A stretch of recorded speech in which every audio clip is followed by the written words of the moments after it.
യുദ്ധം രൂക്ഷമായി തുടരുമ്പോൾ ഇറാന്റെ ചില പദ്ധതികൾ അമേരിക്കയെ പോലും ആശങ്കപ്പെടുത്തുകയാണ്. ഇറാന്റെ ആക്രമണ പരമ്പരയിൽ പല ചോദ്യങ്ങളും ഉയർന്നു വരികയാണ് ഇപ്പോൾ. ഇറാൻ എന്തിനാണ് ഗൾഫ് ഡേറ്റാ സെന്ററുകളെ ലക്ഷ്യമിടുന്നത് എന്ന ചോദ്യമാണ് ഇപ്പോൾ ഉയരുന്നത്. ആഗോള സമ്പദ് വ്യവസ്ഥയുടെ നാടിയെടുപ്പായി ഗൾഫ് മേഖല മാറിക്കൊണ്ടിരിക്കുന്ന ഒരു കാലഘട്ടത്തിലൂടെയാണ് നാം ഇപ്പോൾ കടന്നു പോകുന്നത്. കൃത്രിമ ബുദ്ധി, ക്ലൗഡ് കമ്പ്യൂട്ടിംഗ്, അതിവേഗ ആശയവിനിമയ ശൃംഖലകൾ എന്നിവയിൽ അധിഷ്ഠിതമായ ഒരു പുത്തൻ ഡിജിറ്റൽ സാമ്രാജ്യം മണൽക്കാറ്റുകളെ അതിജീവിച്ച് അവിടെ പടുത്തുയർത്തപ്പെട്ടിരിക്കുന്നു. കേവലം എണ്ണപ്പാടങ്ങൾക്കപ്പുറം ലോകത്തിന്റെ ഡേറ്റാ ബാങ്കായി ഗൾഫ് രാജ്യങ്ങൾ മാറുന്ന കാഴ്ചയാണ് ഇന്ന് ദൃശ്യമാകുന്നത്.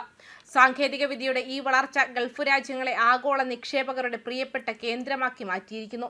മൈക്രോസോഫ്റ്റ്, ആമസോൺ, ഗൂഗിൾ തുടങ്ങിയ ഭീമൻ കമ്പനികൾ തങ്ങളുടെ അത്യാധുനിക ഡേറ്റാ സെന്ററുകൾ ബഹ്റൈനിലും യുണൈറ്റഡ് അറബ് എമിറേറ്റ്സിലും സ്ഥാപിക്കുന്നത് വെറുതെയല്ല. ഭൂമിശാസ്ത്രപരമായ സ്ഥാനം, സുസ്ഥിരമായ ഭരണകൂടങ്ങൾ, കുറഞ്ഞ ലേറ്റൻസിയിലുള്ള സേവനങ്ങൾ എന്നിവ ഗൾഫിനെ സമാനതകളില്ലാത്ത ഒരു സാങ്കേതിക താവളമാക്കി മാറ്റിയിട്ടുണ്ട്. എന്നിരുന്നാലും ഈ മുന്നേറ്റങ്ങൾക്കിടയിൽ ഉയർന്നുവരുന്ന പുതിയ തരം സുരക്ഷാ വെല്ലുവിളികൾ ലോക ശ്രദ്ധയെ ആകർഷിക്കുന്നുണ്ട്. കഴിഞ്ഞ ആഴ്ചകളിൽ ഗൾഫിലെ വാണിജ്യ ഡേറ്റാ സെന്ററുകൾക്കും സാങ്കേതിക ആസ്തികൾക്കും നേരെ നടന്ന ആക്രമണങ്ങൾ ഈ മേഖലയുടെ സുരക്ഷാ മുൻഗണനകളെ മാറ്റിമറിച്ചിരിക്കുകയാണ്. ഡിജിറ്റൽ ലോകത്തെ ചലിപ്പിക്കുന്ന ഇത്തരം കേന്ദ്രങ്ങൾ ഭൗതികമായ ആക്രമണങ്ങൾക്ക് ഇരയാകുന്നത് ഒരു പുതിയ യുദ്ധതന്ത്രത്തിന്റെ സൂചനയായി വേണം കാണാൻ.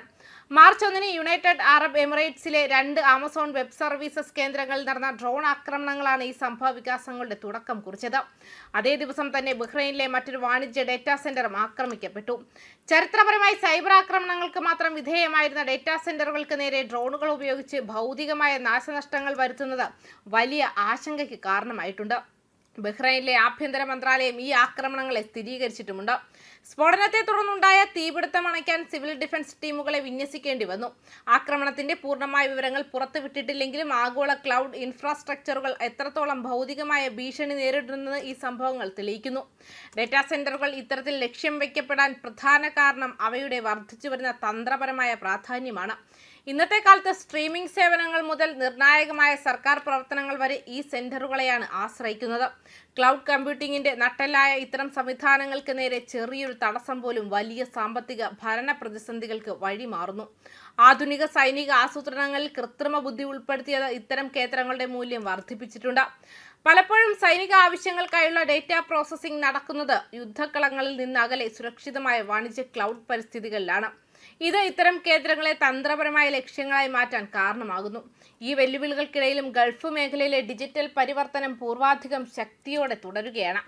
ബാങ്കിംഗ്, ഗതാഗതം, വാർത്താവിനിമയം തുടങ്ങിയ മേഖലകളെല്ലാം ക്ലൗഡ് സംവിധാനങ്ങളിലേക്ക് മാറിയതിനാൽ ഈ അടിസ്ഥാന സൗകര്യങ്ങളുടെ സുരക്ഷ ഉറപ്പാക്കുക എന്നത് അതത് രാജ്യങ്ങളുടെ പരമപ്രധാനമായ ദൗത്യമായി മാറിയിരിക്കുന്നു.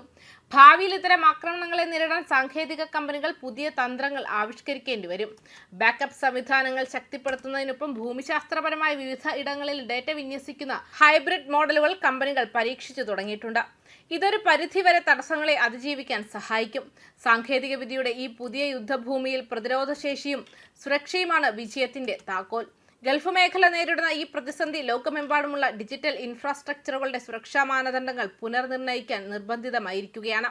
ആധുനിക ലോകത്തിന്റെ ജീവനാഡിയായ ഡേറ്റയുടെ സംരക്ഷണം വരും നാളുകളിൽ കൂടുതൽ കരുത്തുറ്റതാകുമെന്ന് നമുക്ക് പ്രതീക്ഷിക്കാം.